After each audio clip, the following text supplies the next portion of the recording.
The small western town of Redwillow buzzed with gossip that morning. The church bells hadn't even rung yet, but half the town was already gathered around the little white chapel. Whispers spread like dust in the wind, sharp and cutting. "She's too old. She's nearly 40, ain't she?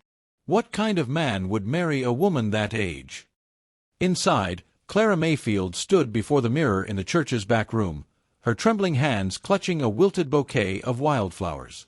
She'd gathered them herself from the edge of her small homestead. The reflection staring back at her showed soft lines beneath her eyes, silver threads in her chestnut hair, and a nervous smile that couldn't quite hide her fear. This was supposed to be her day. Her one chance to no longer eat supper alone by the fire. Her one chance to have someone call her wife. But the whispers outside cut deeper than any loneliness. Clara wasn't a woman of beauty or youth. She'd worked the dry soil alone for years after her parents died and her fiancé was lost to the war. Time had passed quietly, until her name appeared on a mail-order bride list. She'd answer the call, praying for kindness, praying for a man who wouldn't laugh when he saw her age. That man was Thomas Hale, a widowed rancher raising his daughter alone. He was supposed to arrive by noon. But as the sun dipped lower and the whispers turned crueler, Clara's hope began to falter. Out by the hitching posts, the men of town snickered among themselves. "He probably saw her and ran the other way," one said. "Or changed his mind once he found out she's old enough to be his aunt." Laughter followed, sharp and ugly. Clara heard them through the thin chapel walls. Each word stung worse than the last. Her friend, Mrs. Harper, touched her shoulder gently. "Don't listen, dear. They always mock what they don't understand." Clara forced a smile. "It's all right. Maybe they're right. Maybe no man's coming." By late afternoon, the wind picked up. Dust swirled through the empty street. The preacher sighed, folding his book. "Perhaps we should." But before he could finish, the sound of hooves thundered down the road. A dark horse galloped up, and a tall man dismounted quickly. His coat was travel-worn, his hat low against the sun, and beside him, clutching his hand, was a little girl no older than 6. The crowd hushed. Thomas Hale had arrived. He lifted his hat respectfully. "Beg your pardon for bein' late," he said, his voice steady. "My little one wasn't well on the road." The townsfolk exchanged looks. Some smirked. "He brought a child. Lord, she'll have her hands full with that." Clara's heart pounded. When Thomas stepped into the chapel, his eyes met hers. For a moment, all the whispers fell away. He looked tired, kind, and honest, nothing like the cruel men outside. "I'm sorry I kept you waiting," he said softly. "I almost thought you'd give up." "I nearly did," she whispered. "But I'm glad I didn't." He smiled. "So am I."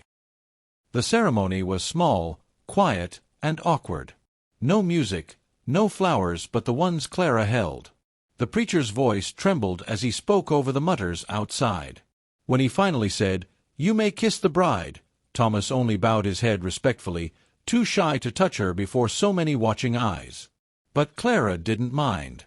She was too overwhelmed to speak. For the first time in years, someone had chosen her. After the ceremony, the crowd followed as they stepped out onto the chapel steps. "Guess he didn't know what he was getting," someone whispered loud enough for all to hear. "Poor fella, marrying an old maid like that." Thomas's face darkened. He started to speak, but before he could, the little girl at his side stepped forward.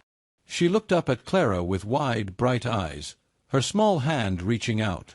Everyone froze when she whispered, clear and sweet, "That's my mama." A silence fell so heavy, even the wind seemed to stop.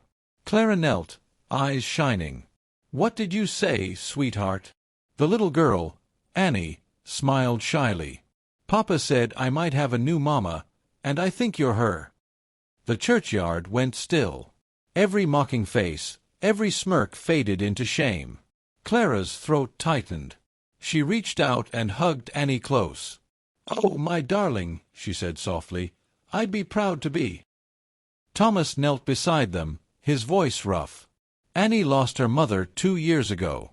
I never thought she'd call anyone else that again." Clara's hand found his. "Then let's give her a reason to keep saying it."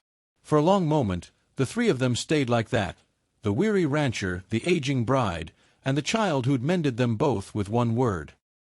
That evening, as the sun dipped behind the hills, Clara rode beside Thomas toward his ranch.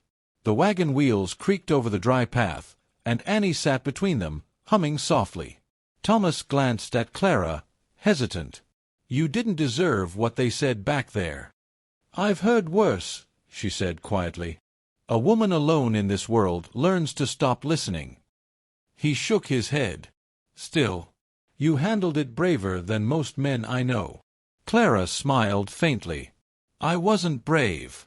I was just tired of being afraid." Thomas's hand brushed hers on the reins. "Well, you ain't alone anymore." They arrived at the Hale Ranch by dusk. It was a wide stretch of land, weathered fences, a creaky porch, and a single oak tree shading the yard. Annie jumped down first. "Mama, come see the horse pen."